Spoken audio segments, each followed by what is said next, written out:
Hey guys, what's going on? I've got here a 2009 Chevy Malibu with a 2.4 liter. I'm going to be changing the valve cover gasket on this thing. I've got the little top piece removed already. I'm about to pressure wash this engine, so I've went ahead and sealed off everything that I don't want water getting into. Once I clean the motor and let it dry, then I'll be taking this valve cover off.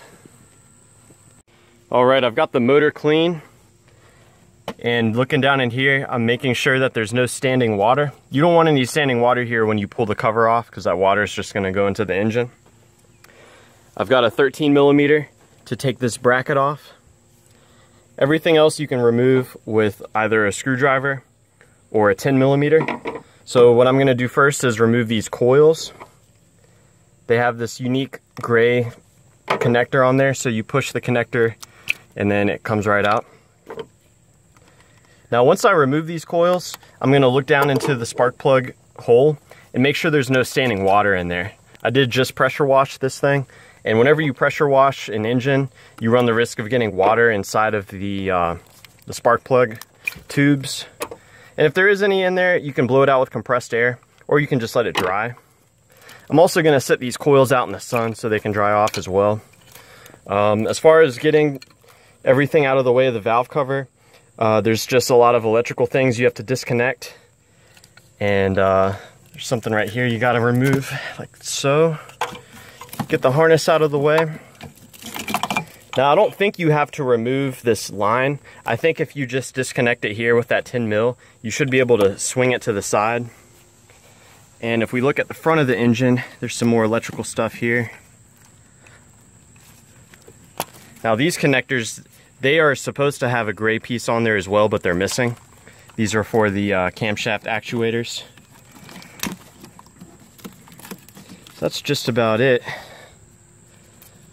So 10 millimeter for this fuel line bracket, and there are 3 13 millimeter on the side of this bracket here.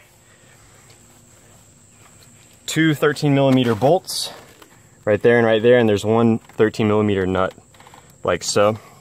So I'm going to go ahead and rip all that out, and the valve cover should come off shortly afterwards. Alright fellas, so I've got everything removed in order to get this gasket out of here. I went ahead and disconnected this purge valve right here, just so I could swing this harness out of the way. Now this bracket that I removed, it turns out you don't have to remove this 13 millimeter nut on there. That just holds this little wiring harness bracket. And I also disconnected this coolant line that goes right here. It's just a clamp, and you swing it up out of the way. So with all that out, coils out, and I checked, there is no water down here, which is nice. If there is water, it's not a big deal. You can just let it dry out. So at this point, I'm just going to go all the way around and remove all of these 10 millimeter bolts.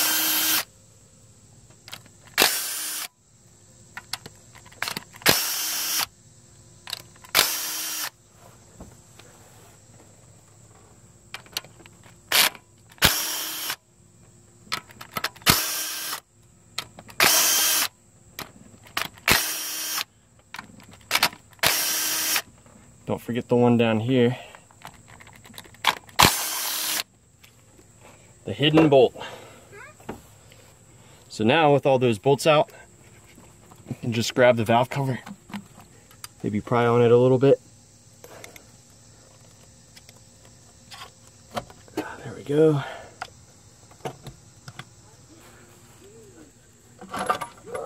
So once you grab this, kind of just pull it up. And that's it. That's the valve cover gasket. Exposed, ready to rock. And a little bit of coolant came in here, no big deal. I'll just wipe it down real quick and make sure you clean this gasket area right here. Clean it really good. You don't want anything on there, you might have a leak. So that's that. Pretty much everything else is the reverse of what I've shown you here today. Let me know down below if you have any questions. So I've got the valve cover thrown back on here and the tube seals.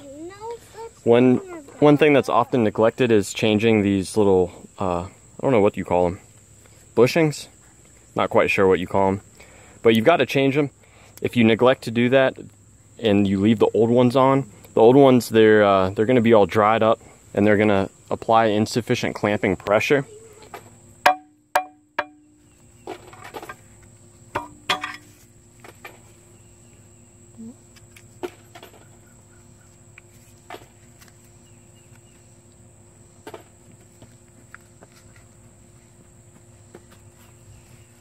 So you're going to want to change all of these. Now, when you install this thing, you leave most of the screws out, but there's 2 screws that you have to put on. They kind of help hold the gasket. And of course, every single one of these little spacers you have put on. So let me show you what that looks like on the other side. See that? And you've got the screws here. And with my gasket surface clean, it's time to throw this on there. So, let's see. I grab the gasket and I kind of glance at the underside to make sure that the gasket is on there. It just kind of angles on there like so. So that's that. And it's time to put all the screws on, throw the coils on, hook everything back up. And the only thing that's really crucial is when you're tightening the bolts, you want to tighten them evenly, starting with the ones in the middle.